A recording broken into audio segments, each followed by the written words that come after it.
حکومت پاکستان اور تحریک لبیک کے درمیان طویل مذاکرات کے بعد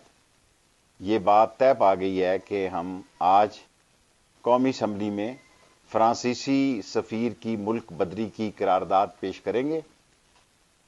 اور تحریک لبیک سارے ملک سے، جس میں کہ خاص طور پر مسجد رحمت للعالمین سے بھی دھرنے کو ختم کیا جائے گا اور بات چیت اور مذاکرات کا سلسلہ آگے بڑھایا جائے گا، اور جن لوگوں کے خلاف مقدمات درج ہیں سمیت 4 شیڈول کے، ان کا بھی اخراج کیا جائے گا۔ اس پر تفصیلی بیان جو ہے میں آج شام یا کل دوپہر کسی وقت پریس کانفرنس کے ذریعے دوں گا۔ حکومت پاکستان اور تحریک لبیک پاکستان کے درمیان اتفاق رائے سے طے کر لیا ہے کہ فرانسیسی سفیر کی ملک بدری کی قرارداد آج 20 اپریل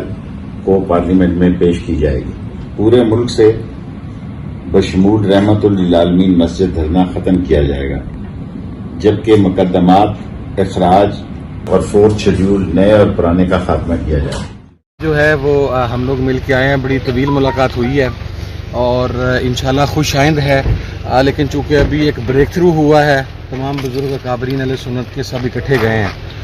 اور انشاءاللہ اللہ کے گھر امید ہے کہ پازیٹیو ڈیولپمنٹ ہو جائے گی۔ ایسا ہے کہ کل یہ اسلام آباد کے لیے مارچ کرنے پہ ابھی تو مزید ہیں یا مان گئے ہیں یا نہیں کریں گے؟ نہیں، دیکھیں بات چیت مراحل میں ہوتی ہے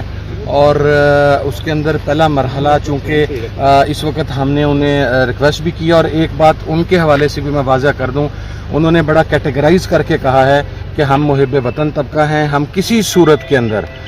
تخریبی طاقتوں کو یا دہشت گرد ایلیمنٹس کو یا کچھ ایسے لوگ جو اس سچویشن سے فائدہ اٹھانا چاہتے ہیں، ہم انہیں نہ کسی صورت میں سپورٹ کرتے ہیں، نہ ہمیں کسی کالعدم طالبان کی ہمدردی چاہیے، اور انہوں نے اپنے کارکنان سے بھی یہ ریکویسٹ کی ہے، میں مقصد ہم تمام بزرگ وہاں پر موجود تھے، انہوں نے یہ ریکویسٹ کی ہے کہ وہ تمام پرامن رہیں، کسی قسم کا قانون اپنے ہاتھ میں نہ لیں۔ ابھی چونکہ بالکل ابتدائی مراحل ہے اور طویل گفتگو ہوئی ہے، تو اب اس کے بعد ابھی اتنا دے سکتا ہوں، لیکن انشاءاللہ صرف آپ کو یہ عرض کر رہا ہوں کہ پازیٹیو ڈیولپمنٹ انشاءاللہ آ جائے گی۔ ابھی چل رہا ہے، ابھی دیکھیں ہو سکتا ہے تھوڑی دیر کے بعد دوبارہ سٹارٹ ہو جائے، ہو سکتا ہے لیٹ نائٹ سٹارٹ ہو یا صبح تک سٹارٹ ہو جائے، لیکن انشاءاللہ ہو جائے گا۔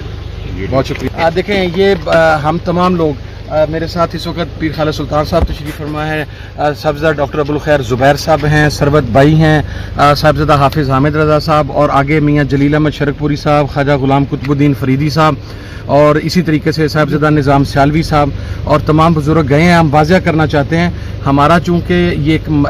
ایک ٹی ایل پی کا تعلق ہمارے مسلک سے ہے، تو یہ جو ہم لوگوں کی کاوش ہے یہ ہماری ایک مسلکی درد رکھنے کی بنیاد کے اوپر ہے، نہ تو یہ کوئی امپریشن دے اور نہ ہی ہم کسی کو اجازت دیں گے کہ انشاءاللہ جیسا حامد رضا صاحب نے بتائی، انشاءاللہ مثبت پیش رفت ہوگی انشاءاللہ جو ہے نا۔ تو سر اس میں حکومت، آپ ان سے جو ایگری کریں گے، اب آپ کو یقین ہے کہ حکومت بھی مان لے گی؟ جی انشاءاللہ ہمیں انشاءاللہ جو بھی ایگری ہوگا بالکل مقابل عمل ہوگا۔ بہت شکریہ، تھینک یو۔ اور انہی میں سے ایک قبر پاکستان کے سابق گورنر جنرل ملک غلام محمد کی بھی ہے۔ اب یہاں سوال یہ پیدا ہوتا ہے کہ ملک غلام محمد کو مسلمان ہونے کے باوجود کرسچنز کے قبرستان میں کیوں دفن کیا گیا؟ ناظرین، ملک غلام محمد نے انگریز سرکار سے آزادی کے بعد 15 اگست 1947 کو بطور پاکستان کے وزیر خزانہ حلف اٹھایا اور 19 اکتوبر 1951 تک اس عہدے پر برقرار رہے۔ اس کے بعد انہوں نے 17 اکتوبر 1951 کو بطور گورنر جنرل پاکستان عہدہ سنبھالا اور 6 اکتوبر 1955 تک اس عہدے پر برقرار رہے۔ ملک غلام محمد نے گورنر جنرل کے عہدے پر رہتے ہوئے پاکستان کی تاریخ میں ایسے فیصلے کیے جنہوں نے آنے والے سالوں میں ملک کو شدید مشکلات میں دھکیل دیا۔ اگر یوں کہا جائے کہ ان کا سیاسی کردار ملک کے لیے نقصان دہ ثابت ہوا تو کچھ غلط نہ ہوگا۔ خیر، یہ ایک طویل بحث ہے۔ اس وقت مرکزی نقطہ یہ ہے کہ مسلمان ہونے کے باوجود ملک غلام محمد کو گورا قبرستان میں کیوں دفن کیا گیا؟ ناظرین، ہوا یہ کہ بلڈ پریشر، لکوے اور فالج کے مریض ملک غلام محمد 12 ستمبر 1956 کو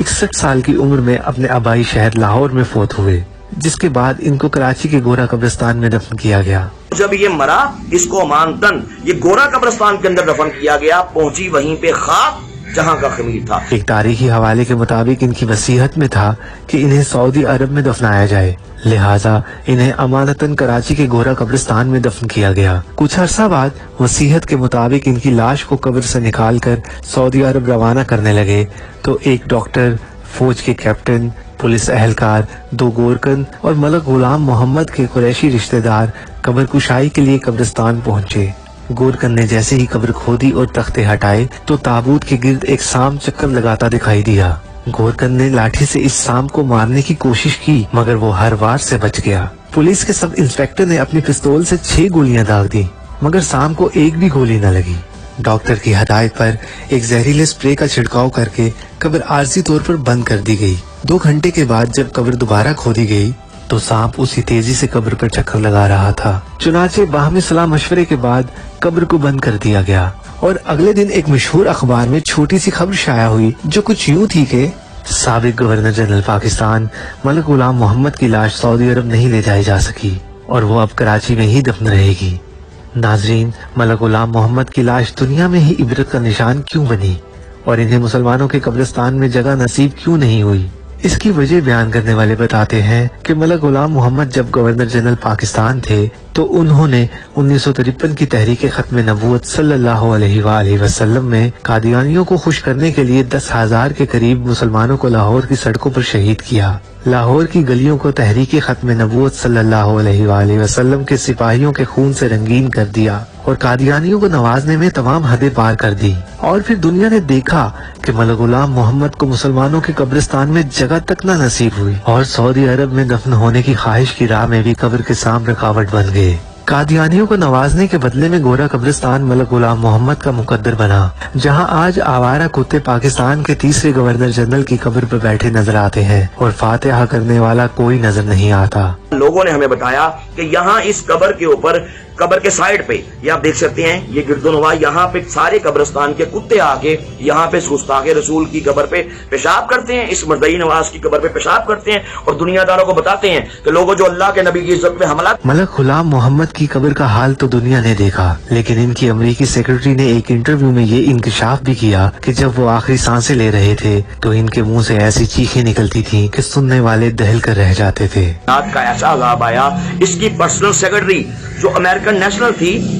اس نے یہ بیان دیا کہ یہ مرنے سے پہلے یہ ایسی چیخیں مارتا، دردناک ہولناک قسم کی، کہ ہمارے دل دہل جاتے، اور جب یہ مرا اس کے منہ سے اور نیچے سے دونوں راستوں سے ناظرین غلاظت جاری تھی۔ یہ اللہ کا اس بدبخت پہ، اس گستاخ رسول پہ، مرزئی نواز پہ عذاب آیا۔ ناظرین، پاکستان کے 3رے گورنر جنرل کا عبرتناک انجام آج کے حکمرانوں کے لیے بھی سبق ہے جو گاہے بگاہے قادیانیوں کو نوازنے کی کوشش کرتے رہتے ہیں۔ اللہ عز و جل امت مسلمان کو تمام فتنوں سے محفوظ فرمائے اور فتنہ پھیلانے والوں اور ان کے مددگاروں کو نیست و نابود فرمائے، آمین۔